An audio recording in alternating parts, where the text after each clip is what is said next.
Hello mga ka-guys, hello mga kasari. Sayo si Kuya AJ guys. Early si Kuya AJ nakapag-deliver ng bigas. Door-to-door delivery na po ang bigas ni Kuya AJ today. And 7 kilos ito, 420 po ang bayaran nating customer dahil naka 60 pesos per kilo po ang bigas ni Kuya AJ. And today, andito tayo sa bahay ng aking pamangkin. May order silang bigas and pakita ko sa inyo guys dahil mangayo pod ko og alugbati. Today ang atong tirada is dili kamunggay alugbati atong tirada ron kay magluto si Kuya EJ og alugbati. Alugbati, pasok tayo. Hindi lang siya door to door, house to house talaga. Kasi hindi siya sa door lang, hanggang sa bahay talaga. Hi Sayon, good morning. Good morning Sayon, be. Good morning, be. Ha? Si hi, oh, si hi.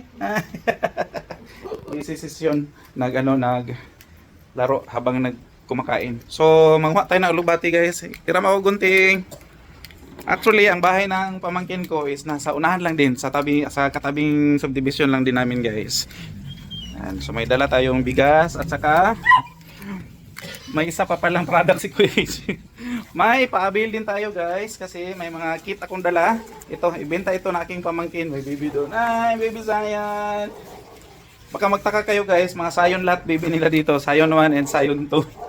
So, meron tayong tatlong kit ni Avail. Kung hindi pa kayo nakapag-avail guys, avail na kayo. Ayan, later na yan i-share ni Kuya AJ kay mga pataog.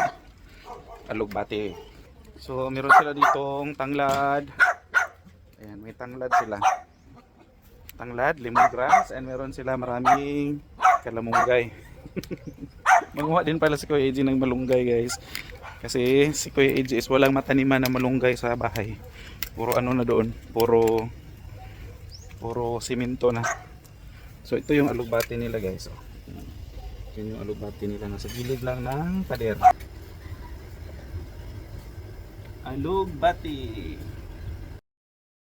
Unya kay motuwad man si Kuya AJ guys, mag voice over sa atake, maglisod kog storya nga nagatuwad kutas kayo kay dako big tiyan si Kuya AJ. So mag-start na tag panguha, panggunting sa mga alugbati. Nya nindot ani alugbati nila guys kay pataas siya padulong sa pader, dili siya pababa sa yuta. And ang is dili kay siya og mga dumi.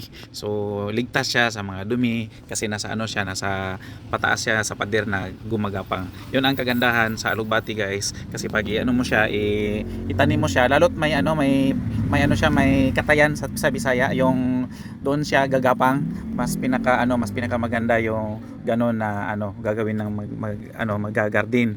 So ito is lang man, hindi man siya yung talagang yun ang kanyang libangan. So busy din kasi sila sa trabaho nila guys, kasi may trabaho sila, nag-online selling sila, and yung aking pamangkin is nagtatrabaho as VA. Yun yung mga trending na mga ngayon, mga trabaho.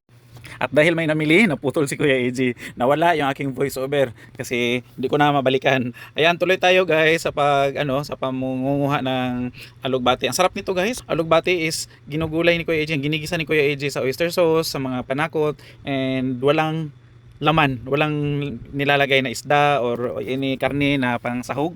Yun lang talaga, at kunting kalabasa, kunting sitaw kung meron, at saka kunting talong, may ukra. Naku, ang sarap niyan guys.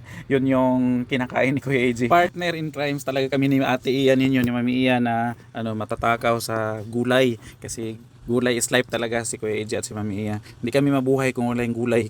Kaya nga nagtitinda si Kuya AJ ng gulay. May iba tayo. May nagtanong din kasi sa mga vlogs ko about sa gulay, kung paano daw kung hindi maubos, at paano daw kung masira yung gulay, lugi daw. Naku, kung sa aming tindahan na hindi mabenta yung gulay, kinakain namin bago siya malanta, bago siya masira. Hindi talaga siya abutin ng pagkasira na sirang-sira na, kasi pasira pa lang siya, or kinabukasan pag hindi siya nabenta, lalo yung mga dahon-dahon ay ginugulay na ni Kuya AJ at kinakain. So walang lugi. Nandito na rin lang ako guys. So manguha na rin tayo ng kamunggay, kasi ang kalamunggay talaga is isa sa mga paborito ni Kuya AJ. Umpisa daw nung bata ako guys, yung kamunggay daw talaga is hindi pwedeng hindi ako makakain. Iiyakan ko talaga yung kamunggay pag hindi ako makakain ng kamunggay, according sa sa story na aking mama, yung nabubuhay pa si Mama Bilya. Dalo daw talaga ako ng kamunggay. So hanggang ngayon dalo pa rin kami ng kamunggay guys, kahit noodles nga nilalagyan ko ng kamunggay yan, nilagyan ko ng kamunggay, lugbati, basta may sabaw lang kasi masabaw talaga ako na tao, kaya siguro ako mataba kasi mahilig ako sa sabaw. Ayan, so manguha na rin tayo at saka may may tanglad pa dyan natin yan patusin kasi yun yung mga pangunahing sangka pag nagluluto si Kuya AJ ng ulam. Hindi masyado si Kuya AJ guys, hindi masyadong maano sa recipe kung magluluto. Yung simpleng luto lang talaga na pangbahay, na pangbukid, yun yung mga niluluto ni Kuya AJ. And it's so happy na si Mami Iya is nasanay rin na ganun yung kinakain. Hindi siya mahilig sa mga putahe-putahe. Pero na lang siguro kung kakain kami sa labas, yung kakain kami sa mga restaurant, so makakain tayo ng niyan, yung mga recipe talaga na sikat na mga recipe. Pero kung sa bahay lang, lauoy lang, okay na. Udong, tinapa, tuyo, yun lang yung mga kinakain ni Kuya AJ. So ayun, balik tayo sa kalamunggay kasi yung si kalamunggay daw guys, according sa mga experts and sa mga studies, daw talaga yan siya, maraming sustansya kang makukuha dyan. And yung maalala ko lang nung bata kami, once na masugatan ka is magdikdik ka lang ng dahon ng kalamunggay at saka yung katas ipiga mo sa tawag nito, sa sugat mo. So walang amoxicillin, walang kung ano-anong penicillin na ihalo dyan, basta yun na yung gamot na pang primitive style.